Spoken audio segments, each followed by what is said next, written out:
तो 24 नंबर का जो सूत्र है कैवल्यपाद का, सिर्फ 10 सूत्र बचे हुए हैं, उसमें है तत् असंख्येय वासनाभि चित्रम अपि परार्थम संहत्य कारित्वात्। अब यहाँ इससे पहले हम लोगों ने देखा था, चित्त के बारे में पढ़ा था, चित्त की विशेषता बताई थी और ये बताया था, तो उसमें बताया था चित्त के बारे में कि चित्त जो है वो खुद प्रकाशमान नहीं है, चित्त अपना कुछ नहीं कर सकता है, उसका आधार ही ये है कि वो भोग और अपवर्ग के लिए है और वो पुरुष के लिए है।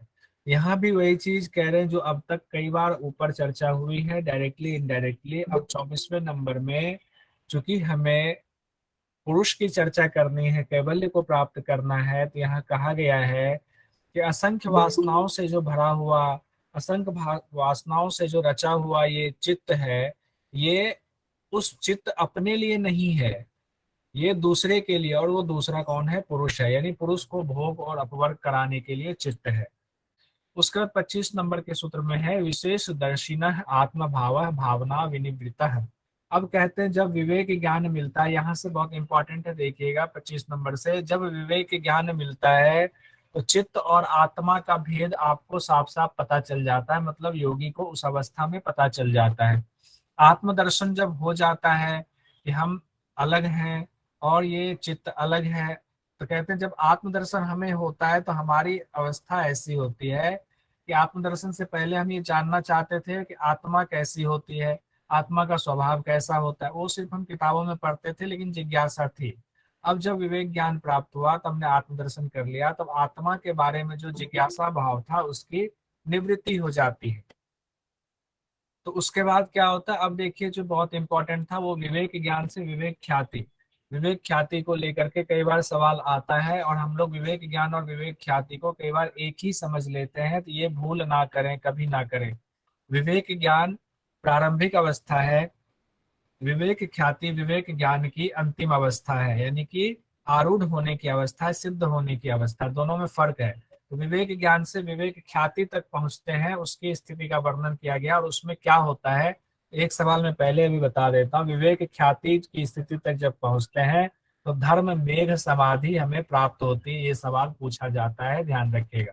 तदा विवेक निम्नम कैवल्य प्राग भारम चित्तम, कहा गया अब चित्त पूरी तरह विवेक ज्ञान में झुका रहता है। जब एक बार विवेक ज्ञान की प्राप्ति हो जाती है, विवेक ज्ञान होता है और आत्मा का दर्शन होता है, तो उसके बाद वो चित्त जो है, अभी दर्शन तो हुआ है आत्मा का, लेकिन अभी है वहां पर चित्त के साथ मिला हुआ है, सिर्फ हमें ज्ञान हुआ है, दर्शन हुआ है। कहते हैं चित्त पूरी तरह विवेक ज्ञान में झुका रहता है और कैवल्य प्राप्ति की तरफ अग्रसर रहता है।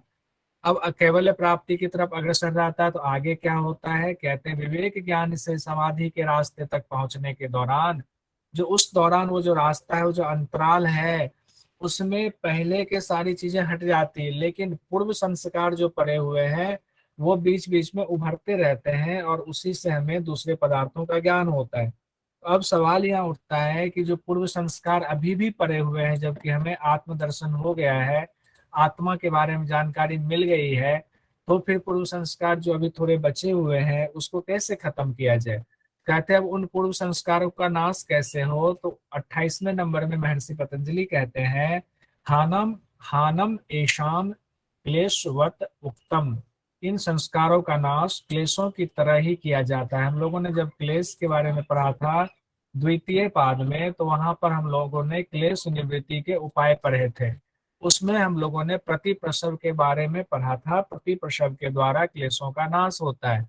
उसी तरह से कहते हैं कि जैसे क्लेशों का नाश करेंगे, वैसे ही इन पूर्व संस्कारों का भी हमें नाश करना है। देखिए 28 तक पहुंच गए।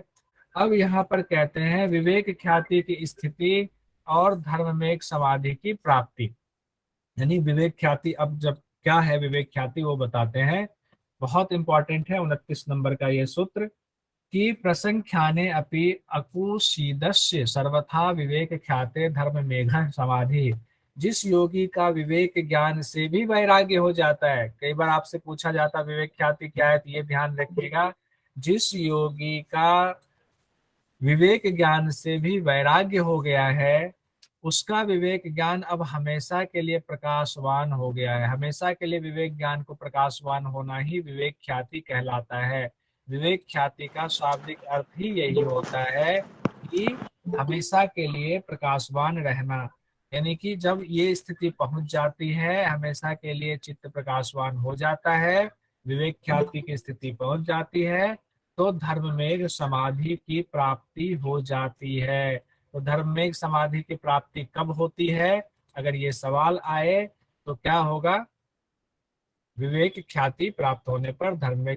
विवेक हाँ, ख्याति। बहुत बढ़िया। अब धर्ममेघ समाधि से क्या होता है? बस 3-4 सूत्र और। धर्ममेघ समाधि से क्या होता है, इससे संबंधित देखिए नेट जीआरएफ में क्वेश्चन भी पूछा गया है, पहले इसको देख लेते हैं। इस सूत्र को मन ही मन 2 से 3 बार रिपीट कर जाइए। ततः क्लेश कर्म निवृत्ति है। ततः क्लेश कर्म निवृत्ति है। क्लेश और कर्मों की निवृत्ति हो जाती है धर्ममेघ समाधि से। अंतिम समाधि है, केवल से ठीक पहले वाली, यानी केवल प्राप्त होने से ठीक पहले की अवस्था धर्ममेघ समाधि है, और इससे क्लेश कर्म की निवृत्ति होती है। तो कौन कौन से क्लेश हैं? कितने क्लेश हैं हमारे? पंच क्लेश, 5। अविद्या, अस्मिता, राग, पंच क्लेश। अभिनिवेश। और क्लेश के बाद क्या कहा गया? कर्म। तो कर्म कितने पढ़े हैं हम लोगों ने? कल ही पढ़ा है। 4 प्रकार के, शुक्ल कृष्ण और अकृष्ण और शुक्ल।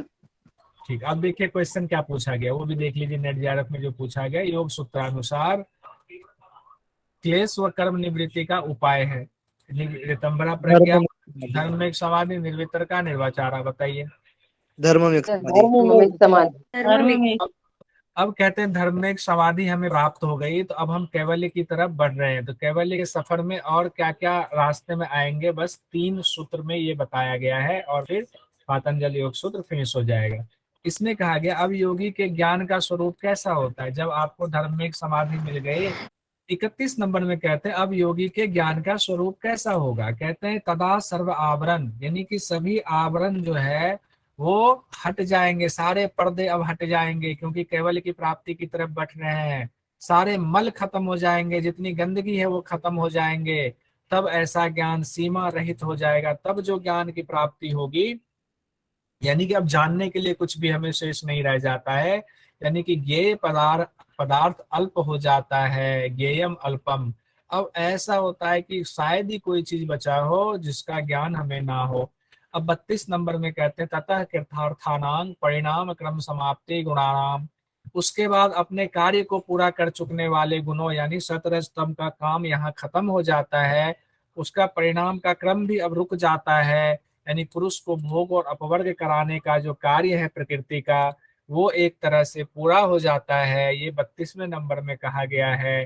33वें नंबर में उसी को आगे बढ़ाते हुए कहते हैं जो क्षणों का प्रतियोगी है, जिसका स्वरूप परिणाम के अंत में समझ में आता है, वह क्रम है। क्रम यानी कि जो समाधि आप करते हुए आ रहे हैं स्थूल से सूक्ष्म की तरफ, उसका जो परिणाम है वो ही कैवल्य है। तो इसमें सवाल जो आया हुआ था, देखिए नेट जीआरएफ में सवाल ये था, ये सवाल भी बड़ा इंपॉर्टेंट है। महर्षि पतंजलि के अनुसार क्षणों के किस प्रतियोगी का स्वरूप परिणाम के अंत में समझ में आता है? तो कौन सा होगा? क्रम।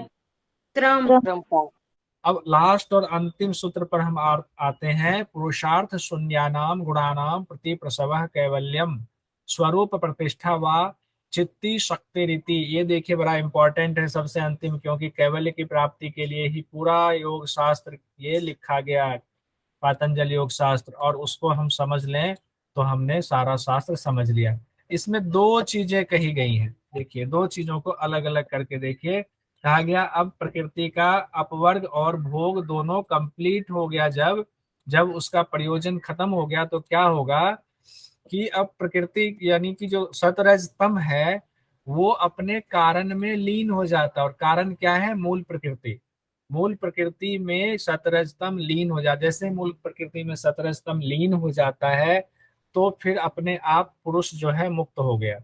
पहला तो ये उसका होगा। दूसरा, उसी को पलट करके देखे तो, या फिर दूसरी भाषा में कहें तो दृष्टा अपने स्वरूप में प्रतिष्ठित हो जाता है, यही कैवल्य है। यहाँ आपका कैवल्य कंप्लीट हो गया।